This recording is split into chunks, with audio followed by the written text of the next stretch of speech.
An emotional moment was witnessed by the staff of the Central Police Station in Mandya city when Police Sub-Inspector Venkatesh handed over the charge with a bouquet to his daughter BV Varsha, who is going to be Police Sub-Inspector just like her father. And PSI Venkatesh was transferred to the office of Superintendent of Police. Varsha is a 2022 batch officer and has a degree in economics. She received her police training at Kalaburgi and worked as a probationary sub-inspector at Hunsur and Periyapatna stations in Mysuru district. Varsha said she drew inspiration to join the police force from her father and is blessed to have taken charge from her father Venkatesh. ಇದು ಮನೆಯಲ್ಲಿ ತಂದೆ strict ಆಗಿದ್ರು as usual ಇಲ್ಲಿದ್ದಂಗೆ ಅವರು ಬಂದಾಗ ಹೋದಾಗೆಲ್ಲ ನಮಗೆ guide ಮಾಡೋರು ಅಂದರೆ ಬುದ್ಧಿ ಕಾಲೇಜ್ ಡೇಸಲ್ಲಿ ಏನೋ ಅವ್ರು ಬ್ಯುಸಿ ಇರ್ತಿದ್ರಲ್ವ ಸೊ ನನಗೆ ಎಷ್ಟು ಗೊತ್ತು ಅಷ್ಟೇ ನಾನು ಓದ್ಕೊತಿದ್ದೆ ಅವ್ರ ಹತ್ರ ನಾನು ಏನು ಕೇಳಕ್ಕೆ ಹೋಗ್ತಿರ್ಲಿಲ್ಲ ನನ್ನ ಪಾಡಿಗೆ ನಾನು ಯಾವುದೇ ಇದಕ್ಕೆ ಹೋಗ್ದೇನೆ ನಮ್ಮ ಅಮ್ಮ ಆಯಿತು ನಾನಾಯಿತು ಮನೇಲಿ ನಾನೇನು ಓದ್ಕೊತಿದ್ದೆ ಆಮೇಲೆ ನಂತರ ಈಗ ನಾನು ಓದಿದ್ದು ಗೌರ್ಮೆಂಟ್ ಸ್ಕೂಲಲ್ಲೇ ನಾನು ಯಾವುದೇ ಪ್ರೈವೇಟ್ ಕಾಲೇಜಲ್ಲಾಗಲಿ ಸ್ಕೂಲಲ್ಲಾಗಲಿ ಓದಿ ಬಂದವಳಲ್ಲ ಯಾಕೆಂದರೆ ನಮ್ಮ ತಂದೆ ತೀರ್ಕೊಂಡಾಗಿದ್ದು ಅದು ತುಂಬ ಕಷ್ಟ ಇತ್ತು ಅವ್ರು ಮಿಲಿಟ್ರಿ ಹೋದಾಗಿಂದ ನಮ್ಮನ್ನೆಲ್ಲ ನಮ್ಮಮ್ಮ ಗೌರ್ಮೆಂಟ್ ಸ್ಕೂಲಲ್ಲೇ ಓದಿಸಿದ್ದು ಹಂಗಾಗಿ ಮಕ್ಕಳು ಎಲ್ಲಿದ್ರೂ ಓದ್ತಾರೆ ಪ್ರೈವೇಟ್ ಸ್ಕೂಲಲ್ಲೇ ಇದ್ರೂ ಓದ್ತಾರೆ ಅನ್ನೋದು ಸುಳ್ಳು ಓದೋ ಮಕ್ಕಳು ಚೆನ್ನಾಗಿರೋರು ಯಾವ ಗೌರ್ಮೆಂಟ್ ಸ್ಕೂಲಲ್ಲಿ ಇದ್ರೂ ಓದ್ತಾರೆ ಅನ್ನೋದಕ್ಕೆ ನಾನೇ ಉದಾಹರಣೆ ನಾನು ಓದಿ ಬಂದಿರೋದೆಲ್ಲ ಹಾಗೇನೆ ಅಷ್ಟು ಹೇಳೋಕ್ಕೆ ಇಷ್ಟಪಡ್ತೀನಿ ಖುಷಿ ಇದೆ ನನ್ನ ಹಿರಿಯ ಅಧಿಕಾರಿಗಳು ನನಗೆ ಸಪೋರ್ಟ್ ಮಾಡಿದ್ದಾರೆ ಎಲ್ಲ ರೀತಿಯಿಂದ ಉತ್ತಮವಾಗಿ ಕೆಲಸ ನಿರ್ವಹಿಸ್ಕೊಂಡು ಹೋಗುವಂಥ ಸಲಹೆ ಕೂಡ ಕೊಟ್ಟಿದ್ದಾರೆ ಹಂಗಾಗಿ ನಾನು ಏನಿದೆ ನಾನು ಮಾನಿಟರ್ ಮಾಡ್ಕೊಂಡು ಹೋಗ್ತೀನಿ ಅಂತ ಹೇಳ್ತೀನಿ ನಮ್ಮ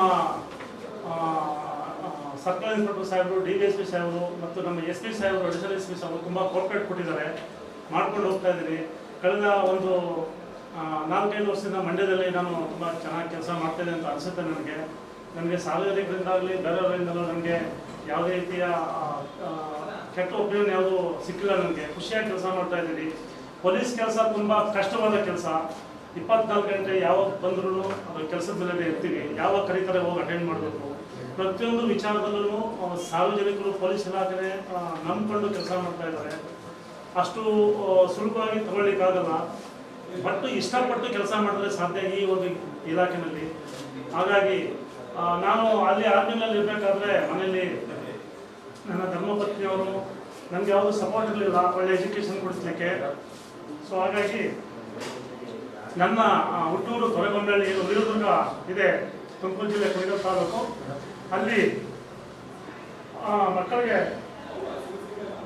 ಒಂದು ಸಾಧಾರಣ ಗೌರ್ಮೆಂಟ್ ಸ್ಕೂಲಲ್ಲಿ ನಾನು ಎಜುಕೇಷನ್ ಕೊಟ್ಟೆ ನಂತರ ಎಲ್ಲ ಗೌರ್ಮೆಂಟ್ ಸ್ಕೂಲಲ್ಲಿ ಓದಿ ಯಾವುದೇ ಟ್ಯೂಷನ್ಗೆ ಹೋಗಲಿಲ್ಲ ಅವಳು ಮನೆಯಲ್ಲೇ ಕೂತ್ಕೊಂಡು ಹಗಲು ರಾತ್ರಿ ತುಂಬ ಕಷ್ಟದಲ್ಲಿ ಓದಿದ್ಲು ಈ ಒಂದು ಎಕ್ಸಾಮ್ನ ಫೇಸ್ ಮಾಡಿ ಯಾವುದೇ ಒಂದು ಸಪೋರ್ಟ್ ಇಲ್ಲದೇ ಸ್ವಂತ ಕಾಲ ಮೇಲೆ ನಿಂತ್ಕೊಂಡು ನಾನು ಇದುವರೆಗೆ ಒಂದು ಅಕ್ಷರ ಏನು ಹೇಳ್ಕೊಡ್ಲಿಲ್ಲ ಅವಳಿಗೆ ತುಂಬ ಚೆನ್ನಾಗಿ ಒಂದು ಎಕ್ಸಾಮ್ನ ಪಾಸ್ ಮಾಡಿ ಈ ಒಂದು ಹುದ್ದೆಗೆ ಬಂದು ಮೊದಲು ನಾನು ಅದೇ ಹೇಳ್ತಾ ಇದ್ದು ನಾನು ಪೊಲೀಸ್ ಸೇವೆ ಮಾಡಬೇಕು ಸಾರ್ವಜನಿಕರು ನೊಂದವ್ರು ಬಂದವರಿಗೆ ನಾವು ಸಪೋರ್ಟಾಗಿ ಇರಬೇಕು ಅಂತ ಹೇಳ್ತಾ ಇದ್ದು ಅದೇ ರೀತಿ ಕೆಲಸ ತಗೊಂಡು ತುಂಬ ಖುಷಿಯಾಗುತ್ತೆ ನನಗೆ ಈ ಒಂದು ಸಂತೋಷದ ವಿಚಾರದಲ್ಲಿ ನನಗೆ ಒಂದು ದುಃಖ ಆಯಿತು ಅಷ್ಟು ಬೇರೆ ಏನಿಲ್ಲ ತುಂಬ ಖುಷಿ ಆಗ್ತಾ ಇದೆ ಅದು ತಂದೆ ತಾಯಿಗಳಿಗೆ ಅಥವಾ ಮಕ್ಕಳಿಗೆ ತುಂಬ ಅದೃಷ್ಟದ ವಿಚಾರ ಇದು ಆ ಥರ ಅದೃಷ್ಟ ಸಿಗೋದಿಲ್ಲ ನಮ್ಮ SP ಸಾಹೇಬರು ಇದಕ್ಕೆಲ್ಲ ಸಪೋರ್ಟ್ ಮಾಡಿದ್ರು ಹಾಗಾಗಿ ಮಗಳು ಇಲ್ಲಿಗೆ ಒಂದು ಚಾರ್ಜ್ ತಗೊಂಡಿದ್ದಾರೆ ನಾನು ಚಾರ್ಜ್ ಕೊಟ್ಟಿದ್ದೀನಿ ತುಂಬ ಖುಷಿ ಆಗುತ್ತೆ ಸಂತೋಷದ ಕಣ್ಣೀರು ಬರ್ತದೆ.